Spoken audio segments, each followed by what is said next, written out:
Madame la sénatrice, Mesdames, Messieurs les élus, présidents et chefs d'entreprise, chers amis, j'ai le plaisir d'ouvrir ce soir notre 12e édition de la réunion de rentrée économique de la Chambre de commerce et d'industrie de l'Essonne. On est toujours aussi nombreux chaque année, ce qui prouve que la formule va bien. Et donc, on n'a pas changé la formule. On aura une première partie avec une intervention sur la conjoncture économique, à la fois locale, régionale, nationale, internationale, qui sera faite par Nicolas Bouzou, que je ne présente pas. Ensuite, nous aurons plusieurs interventions, plusieurs tables rondes sur les clusters, qui sont un phénomène en émergence ici dans le département. Ces deux temps seront sous la houlette de Dominique Rousset, qui est journaliste à France Culture et qui sera notre animatrice ce soir. C'est elle qui a en charge de mener les opérations et de faire qu'on reste dans le timing. Et puis on aura une troisième partie, parce qu'en général on n'en parle pas, mais c'est quand même une partie importante. Eh bien, c'est le cocktail networking, qui est le moment de se rencontrer, d'échanger, des fois nouer des partenariats et pourquoi pas de faire des affaires. Voilà, je laisse la place à notre animatrice qui va reprendre les opérations et je reviendrai tout à l'heure. Merci.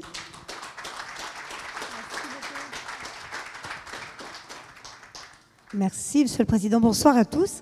Très contente de me retrouver avec vous pour cette rentrée économique qui est, ça m'a-t-on dit, traditionnelle désormais dans l'Essonne. Alors, nous allons prendre effectivement comme thème les clusters, comme vient de le dire le Président. Ce sera deux tables rondes qui vont se succéder, l'une peut-être un peu plus du point de vue également des élus, puisque nous aurons avec nous le maire de Brétigny, et puis la deuxième peut-être davantage tournée vers l'entreprise, notamment avec une représentante de la CCI. Je les appellerai dans un petit moment. Et pour l'heure, on va démarrer effectivement avec Nicolas Bouzou. Vous ne l'avez pas présenté, je peux peut-être le faire, mais il est économiste, il est auteur de plusieurs ouvrages, dont le tout dernier d'ailleurs vous sera présenté tout à l'heure si vous le souhaitez. Je vais lui demander de me rejoindre tout de suite, Nicolas, pour un petit entretien, même long, autour de la conjoncture. On va démarrer. Alors peut-être on va prendre le spectre effectivement en partant de l'international, ça paraît logique, et on va recentrer quand même jusqu'à arriver sur la métropolisation, disons pour le dire plus largement, et votre point de vue d'ailleurs sur les clusters, appelés aussi, comme on le sait, un pôle de compétitivité, district, ça dépend des pays, mais c'est en pleine expansion partout, et ça marche fort bien en région parisienne. Nicolas Bouzou, la conjoncture internationale, on va parler de la croissance, on va parler des difficultés que connaît actuellement le commerce mondial, l'OMC en premier, mais avec l'attitude peut-être un petit peu inattendue de l'administration américaine ces derniers mois. Le CPI, qui est le Centre de prospective internationale, vient de faire paraître, vous avez dû le suivre, son ouvrage annuel, L'économie mondiale 2019, c'est souvent très, très suivi. Croissance mondiale, donc, n'est pas assurée, nous disent-ils, ils ont l'air assez inquiets. Avec deux, trois détails, peut-être qu'il ne faut pas trop croire à l'amélioration conjoncturelle actuelle.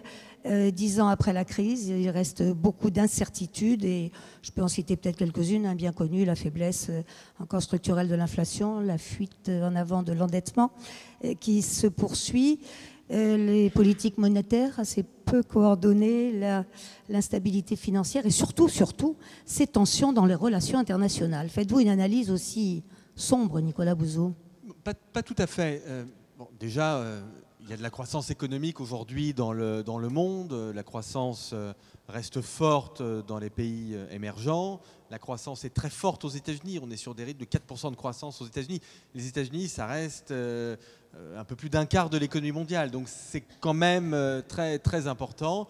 Et même en Europe et dans la zone euro, même si la croissance est plus faible qu'ailleurs, on voit quand même qu'un certain nombre de pays qui avaient connu de très grandes difficultés ces dernières années, des pays comme le Portugal, comme l'Espagne, comme la Grèce même, vont un peu mieux. Je n'ai pas dit qu'ils allaient bien, je n'ai pas dit que la Grèce allait bien, je dis que la Grèce allait mieux. Donc le paysage n'est pas aussi mauvais qu'on veut bien le dire. Après, il y a deux grands risques. Un risque financier, on pourra y revenir si ça vous intéresse, mais il est clair qu'on vit dans un monde de bulles. Il y a notamment une bulle financière sur toutes les nouvelles technologies, et cette bulle, elle va éclater. Cet éclatement ne me fait pas paniquer, mais c'est quelque chose qui va arriver. Peut-être qu'on pourra en reparler tout à l'heure. Et puis, on le rappelle, on est dans l'anniversaire à quelques jours près de la faillite de Lehman Brothers et de la fameuse crise de 2008. Oui, alors, mais du coup, j'anticipe peut-être un tout petit peu sur ce qu'on pourrait dire tout à l'heure. Il y aura un éclatement de la bulle, mais je ne crois pas un scénario. Il y a deux types d'éclatement de bulle. Vous ne croyez pas un scénario aussi sombre? Non, il y a un scénario 2008 ou 1930, si vous voulez, et il y a un scénario 2001-1987. Je suis plutôt dans le scénario 2001-1987. Aujourd'hui, il est clair qu'il y a des phénomènes de survalorisation partout, parce que les taux d'intérêt sont extrêmement bas, parce qu'il y a des liquidités partout dans l'économie, et donc tous les prix des actifs sont très élevés. Donc l'immobilier est très élevé partout dans le monde, les prix des obligations sont très élevés partout dans le monde, les prix des matières premières sont très élevés partout dans le monde, les prix des actions, et dans les prix des actions, ce qui est le plus élevé, eh bien, ce sont les actions dans les secteurs émergents, c'est-à-dire l'intelligence artificielle, le numérique, les nanotechnologies, les biotechnologies, tout ce que vous voulez. Donc ça, évidemment, quand les taux d'intérêt vont remonter, ils commencent déjà un petit peu à remonter, ces bulles, elles vont éclater. Bon, mais on a déjà connu ça, je le disais, on a connu ça en 1987, on a connu ça en 2001. En 2001, il y avait une bulle des valeurs Internet, elle a éclaté. Ça a laissé des traces sur l'économie, hein. Il ne faut pas être naïf. Mais enfin, bon, ça n'a pas été un cataclysme épouvantable. Donc, il y a ce sujet. Et puis, il y a le sujet, à mon avis, beaucoup plus important que vous évoquiez il y a quelques instants, Dominique, c'est-à-dire le risque de guerre commerciale. Alors, j'aurais un seul peut-être petit point de désaccord avec vous, c'est quand vous dites que l'administration américaine fait des choses surprenantes. Donald Trump s'est fait élire sur un programme nationaliste, populiste, protectionniste. Et donc, il mène une politique protectionniste qu'à titre personnel, j'ai en horreur. Je pense que politiquement, il n'y a pas plus bête que le nationalisme, et économiquement, il n'y a pas plus bête que le protectionnisme. Donc, je ne peux pas être plus clair que ça. Voilà. Mais en revanche, on ne peut pas dire qu'il n'avait pas prévenu. Il avait bien dit qu'il voulait renégocier un certain nombre d'accords. Il a commencé à le faire. Je pense que... Même méthodiquement, on a l'impression oui, c'est ça, voilà, exactement. Détruit l'un après l'autre tout ce qui avait été construit. Donald Trump est quelqu'un qui, dans sa vulgarité, dans sa misogynie, peut-être même dans sa xénophobie, j'en sais rien, conserve parfois des réflexes de bon sens. C'est son surmoi de chef d'entreprise, sans doute, et donc il lui arrive de faire des choses bien. Il a fait une réforme fiscale, par exemple, qui n'est pas idiote, en tout cas pour les États-Unis. Mais c'est son but, hein, il mène une politique pour les États-Unis. Il a lancé une politique de déréglementation dont on ne parle pas du tout en France, mais qui, à mon avis, est très importante, avec dedans le pire et le meilleur. Hein. Le pire, c'est tout le démantèlement des protections pro-environnementales. Le meilleur, c'est l'allègement des réglementations sur l'école, par exemple, pour faire rentrer l'innovation pédagogique dans les écoles. Donc, vous voyez, mais en tout cas, ça, c'est une politique qui est très importante. Sur le risque commercial, très clairement, il existe. Donald Trump commet, à mon avis, une erreur d'analyse qui est majeure, mais c'est lui le président de la République, c'est pas moi. Donc, il faut quand même comprendre ce qu'il a en tête. Il considère que les déséquilibres commerciaux américains, c'est-à-dire le déficit commercial américain, il considère que ça, c'est lié à de mauvais traités commerciaux. Bon. C'est quelque chose qui est complètement absurde. Il le vit comme une humiliation pour le pays. Il le vit comme une humiliation, mais le déséquilibre commercial entre les États-Unis et l'Allemagne ou entre les États-Unis et la Chine est lié au fait que les États-Unis ont une demande intérieure qui est colossale, liée à la politique monétaire, liée à la politique budgétaire, renforcée par la politique fiscale de Donald Trump. Il baisse les impôts, donc quand vous baissez les impôts dans un pays dans lequel vous avez un déficit commercial, vous augmentez le déficit commercial en réalité. Et donc comme il voit ce déficit commercial énorme, il se dit il faut absolument revoir nos traités commerciaux et mettre les Chinois au pas. Donc je pense que tout ceci est extrêmement dangereux. En même temps, là encore, je ne panique pas parce qu'on avait très peur d'une guerre commerciale entre les États-Unis et l'Europe et finalement, ça ne s'est pas produit.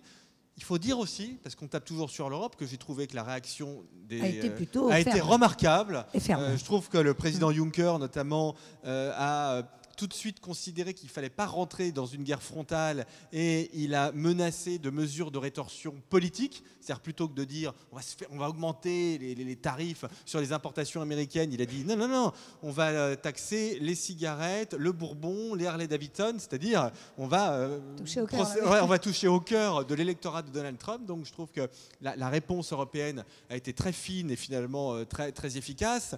Bon, les gouvernants chinois sont aussi des gens très intelligents qui ne veulent pas rentrer dans une guerre commerciale. Donc ce risque, il existe, mais voilà, ce n'est pas quelque chose qui, à ce stade, me fait paniquer. Et pourtant, malgré les bons chiffres de l'économie américaine, hein, vous l'avez rappelé, on le répète, tout petit ralentissement, mais il reste très bon.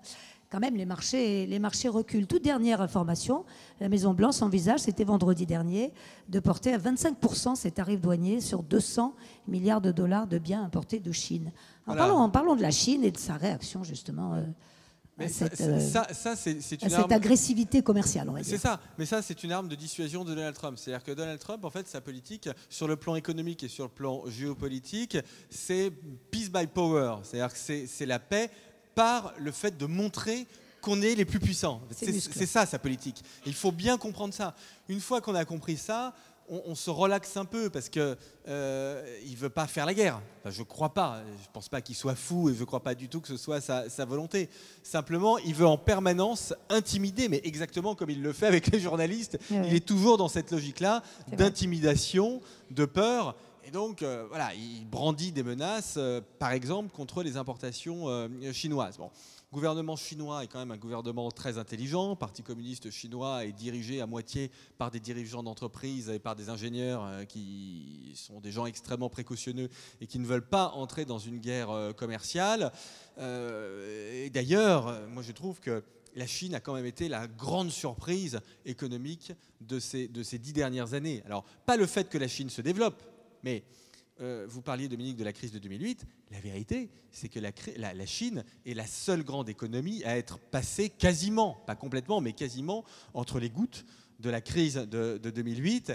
Et sur les sujets d'innovation qui sont les principaux sujets du jour, parce qu'on peut parler, on a raison, de guerre commerciale, c'est très important, on peut parler de risque de crise financière, c'est très important, mais enfin ce qui va faire le 21e siècle, c'est pas la guerre commerciale, c'est pas la guerre, c'est pas la crise financière. Ce qui va faire le 21e siècle, c'est la convergence du numérique, de la robotique et de l'intelligence artificielle. C'est cet immense mouvement d'innovation qui est en train véritablement de changer notre monde. Donc ça devrait être notre seule obsession jour et nuit. Et ça, nos amis chinois, ils l'ont parfaitement compris. Ils ne parlent que de ça. Ils ne sont obsédés que par ça.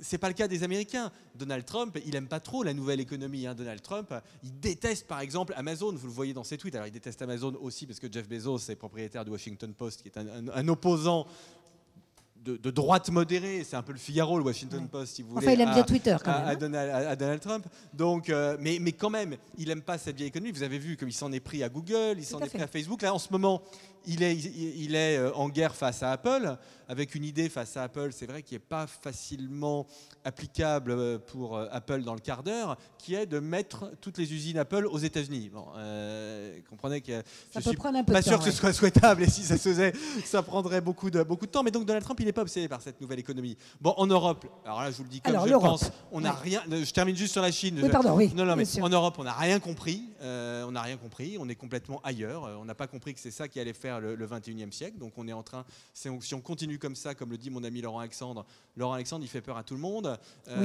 Oui, mais il a souvent raison. Donc même s'il fait peur, il faut quand même écouter ce qu'il dit. Et quand il dit qu'on est en train de devenir une colonie sino-californienne, le problème, c'est qu'il le dit un peu méchamment, mais il a raison. Donc il faut bien garder ça en tête. Mais alors les Chinois, eux, ont tout compris. Ils ont compris que c'était ça l'enjeu. Et donc ils mobilisent de l'argent, ils investissent énormément, ils demandent aux entreprises d'investir, ils demandent à l'État, bien évidemment, d'investir, les universités, etc. Ils sont en train d'investir énormément dans le développement durable, par intérêt bien compris. Voilà. J'allais le dire parce que ça va occuper nos deux tables rondes qui vont suivre. Il ne manque pas non plus le virage environnemental, des enjeux environnementaux. Ils n'ont pas le choix, d'une certaine manière. Ils n'ont pas le choix ils sont dans la pollution extrême de leur ville, mais... C'est ça. Mais ils prennent ce virage-là. La pollution en Chine a tué des secteurs économiques. Complètement, oui. Le secteur de la pêche. Et menacé la santé de millions de personnes. Donc, ils ont été obligés de réagir par rapport à ça. Quand vous regardez la Chine, la côte, elle est très, très importante. Donc, ils ont été obligés de réagir à ça. Et comme vous le dites, à fort juste titre, la pollution en Chine est en train de générer un immense problème d'attractivité de la Chine. C'est-à-dire que pour qu'un pays puisse se développer, c'est ce que l'Europe n'a pas tout à fait compris, dans le contexte qu'on connaît aujourd'hui, il faut qu'il soit en capacité d'attirer ce que les économistes ou les sociologues appellent les classes créatives, les entrepreneurs, les chercheurs, les artistes, etc. Et les Chinois ont compris que pour attirer ces gens-là, il fallait faire un pays qui soit plus agréable à vivre, parce que la Chine aujourd'hui, c'est pas très agréable à vivre. Les grandes villes chinoises ne sont pas parce très qu'elles sont attirantes. engorgées, parce qu'elles sont pas belles et parce qu'il y a de la pollution. Mais ça, ils l'ont parfaitement compris et ils veulent le régler. C'est pour ça qu'ils investissent énormément dans la lutte contre la pollution et pour le développement durable en règle générale. C'est vrai. Vous avez été déjà très sévère pour l'Europe, l'Union européenne. On peut peut-être, je ne sais pas si les avis dans la salle sont aussi radicaux que les vôtres, mais c'est très intéressant là aussi de revenir, d'abord chômage, chômage évidemment, Europe, France également, on est toujours à 8-9%, ce qui reste évidemment une énorme plaie sur notre situation européenne et française. Mais pourtant, même si la croissance là aussi a un petit peu ralenti, côté européen, la reprise est là. Bien sûr, c'est ce que je Vous n'avez pas de doute quand même sur... Non. Alors, avez-vous des doutes sur la pérennité du projet commun? Est-ce que ça peut justement venir impacter cette reprise, certes peut-être un peu plus lente que prévu, mais réelle? Alors d'abord, écoutez-moi bien. On vous écoute. On est là pour ça. Mais on est tous là pour ça. Encore plus que tout à l'heure. On est en train d'entrer dans une année européenne. Il y a des élections européennes à la fin de l'année. Et vous êtes des dirigeants d'entreprise, vous avez une responsabilité par rapport à ça. Il n'y a pas d'économie française possible sans Europe. Je vais vous expliquer pourquoi en 30 secondes. Ce qui a fait le succès de la Chine et des États-Unis, ce sont des choses qu'on connaît bien, je ne vais pas y revenir, sauf si ça vous intéresse, mais sur la fiscalité, la réglementation, etc. Mais c'est quelque chose qu'on oublie toujours. C'est le fait qu'on est dans une économie très capitalistique. Les entreprises de ces secteurs, elles doivent mobiliser énormément d'argent. Et ces pays-là ont en amont du capital investissement et en aval un marché. Et l'Europe doit urgemment construire ça. Un marché du capital investissement en amont, ce qui passe par une harmonisation du droit des faillites. C'est un peu ce que la loi Pacte commence à introduire. Malheureusement, les députés de la majorité ne font pas très bien, à mon avis, la pédagogie de la loi Pacte. Mais il y a des choses, parce qu'il y a énormément de choses, elle est très protéiforme, mais il y a des choses qui m'agacent dans cette loi, mais il y a des choses que je trouve bien. Et cette question-là me semble absolument fondamentale. Et en aval, il nous faut un marché européen. Nous devons faire le marché unique du numérique, de la robotique et de l'intelligence artificielle. C'est à l'agenda de la commission Juncker, mais ça va bien trop lentement. Il y a 28 CNIL. Alors, il va y avoir le RGPD, mais il y a quand même 28 CNIL en Europe. Il y en aura bientôt 27, mais ça ne change pas fondamentalement le problème. C'est une folie. Nous n'avons pas de marché européen. Nous pourrions en avoir un. Et nous n'en avons pas. Et ça, je vous le dis comme je le pense, je voudrais que nos amis, ou pas nos amis, souverainistes le comprennent. Sans Europe, il n'y aura plus de puissance française. Nous disparaîtrons, et comme le dit Laurent, nous deviendrons vraiment une colonie. Et donc, vraiment, vous qui êtes des dirigeants d'entreprise, aidez-nous à faire cette pédagogie, parce que personne n'y comprend rien. Parce que c'est très mal expliqué, parce que l'Europe, il y a plein de dysfonctionnements en Europe, on ne va pas mentir. Bien sûr que c'est une bureaucratie qui nous agace, bien sûr que quand ils nous imposent la largeur du trou, c'est très agaçant. Bien évidemment que l'Europe n'est pas faite pour ça. Mais on n'a pas le choix dans un monde qui est un monde en voie de hiérarchisation rapide. Si on veut que notre continent demeure une puissance économique, c'est-à-dire de façon très concrète, si on veut que nos enfants ne partent pas tous en Asie et aux États-Unis, nous devons absolument faire ça. Ensuite, du point de vue de la conjoncture, ça s'améliore un petit peu, mais pas beaucoup, parce que l'Europe continue de faire face à des problèmes structurels qui sont bien identifiés, la France aussi, même si le gouvernement essaie d'arranger les choses. Je pourrais en dire un mot tout à l'heure. Je pense que la politique du gouvernement est bonne. Le dosage n'est pas bon, ce qui est extrêmement dangereux, parce que du coup, les gens ne vont pas se dire le dosage n'est pas bon, ils vont se dire la politique est mauvaise. C'est un immense danger, y compris politique. C'est ce qui est arrivé à Matteo Renzi. Je fais une bonne politique. Quand vous faites une bonne politique mais que vous la sous-dosez, les gens ne se disent pas « tiens, en fait, il faut le réélire pour qu'il termine la politique ». Ils se disent « non, il faut l'extrême droite et l'extrême gauche pour changer de politique. Je le dis un peu oui. brutalement, mais C'est c'est ça la vérité. Hein. Donc oui. là, il faut vraiment que le gouvernement et nos amis de la majorité fassent très attention à ça, parce que s'ils continuent de sous-doser, s'ils font une loi pacte, mi-chèvre, mi-chou, s'ils font un budget, là aussi, je vais vous le dire brutalement, hein, mais on se connaît et on se dit les choses. Non, mais si c'est pour faire du François Hollande en mieux, ce qui n'est pas déshonorant, hein, François Hollande, j'ai jamais mis 3 sur 20 à François Hollande, je déteste l'outrance, donc c'est pas ça. Mais si c'est pour faire du François Hollande en mieux, je pense que les gens vont être un peu déçus. Je fais allusion notamment au projet de budget qu'a présenté le Premier ministre, qui n'est pas un budget de transformation, c'est pas ça dont la France a besoin. Et donc il faut vraiment qu'on se coltine ces réformes structurelles. Sinon, on va se retrouver dans une situation à l'italienne.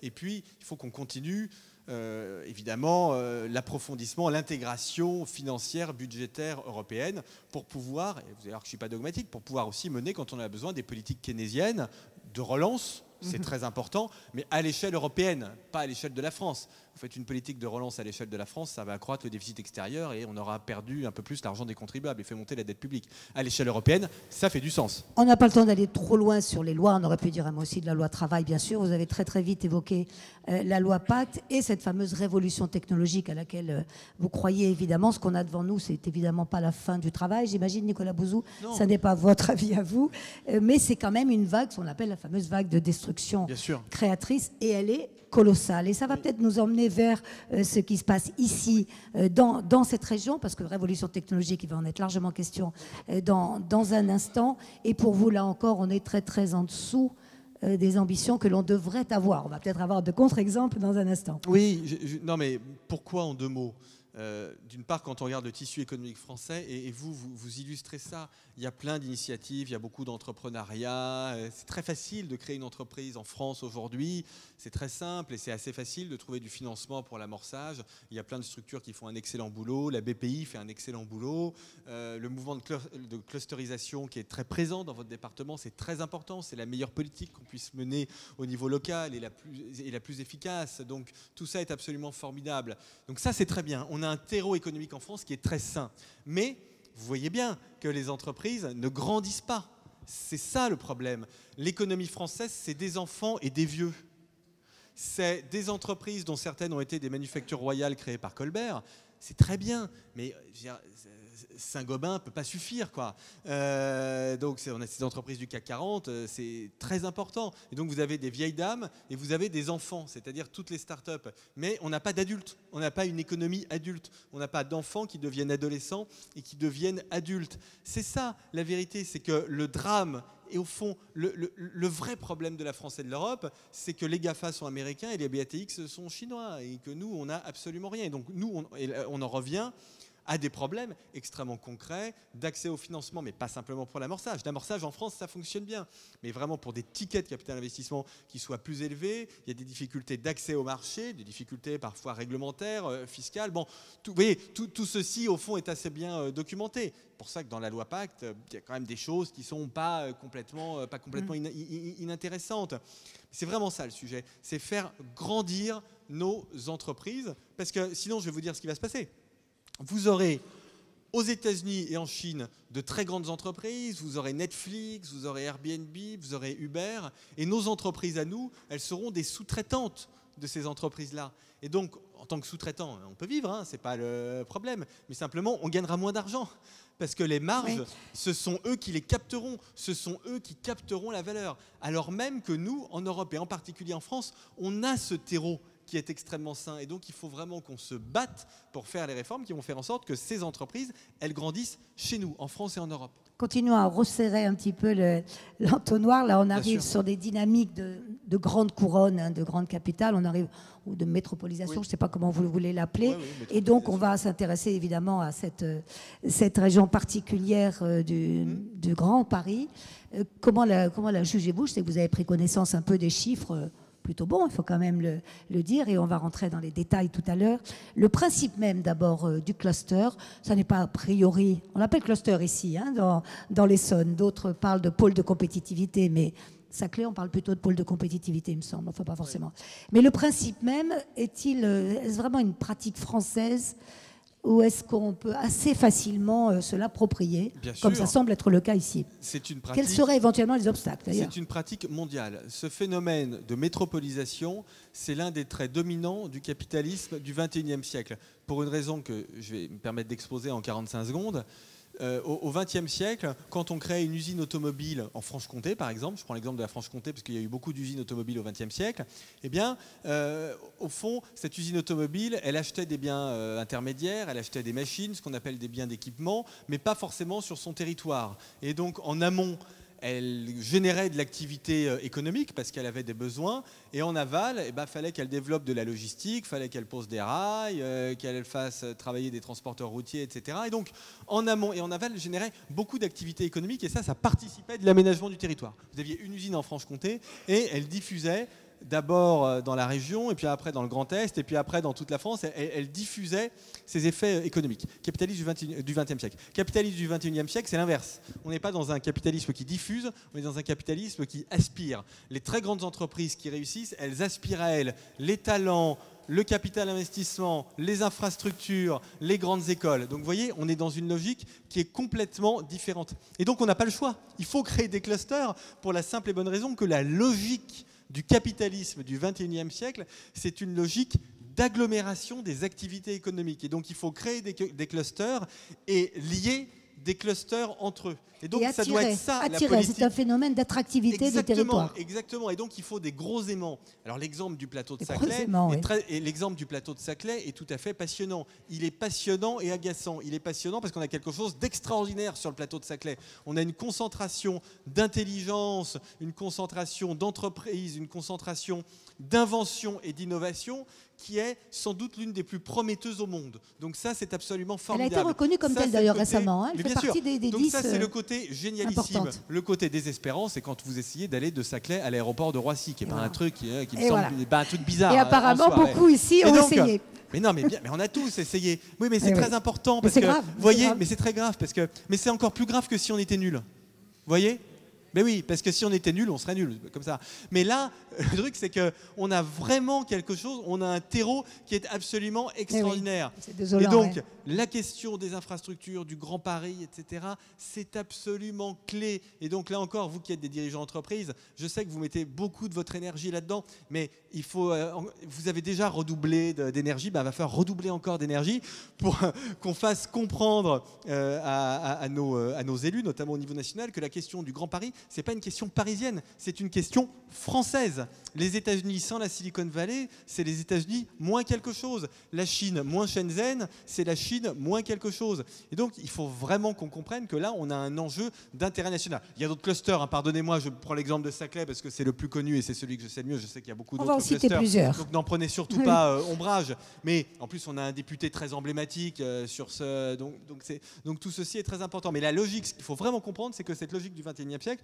c'est une logique de clusterisation. Ça ne veut pas dire qu'on ne fait pas d'aménagement du territoire. Ça veut dire simplement qu'il faut lier les clusters entre eux et qu'on a vraiment besoin d'avoir une politique qui soit une politique du Grand Paris. Et pour répondre à votre question au cœur, Dominique, vous me disiez, mais au fond, cette région Île-de-France, est-ce qu'elle est prometteuse? Oui, elle est incroyablement prometteuse parce qu'on a une ville-centre qui est quand même si...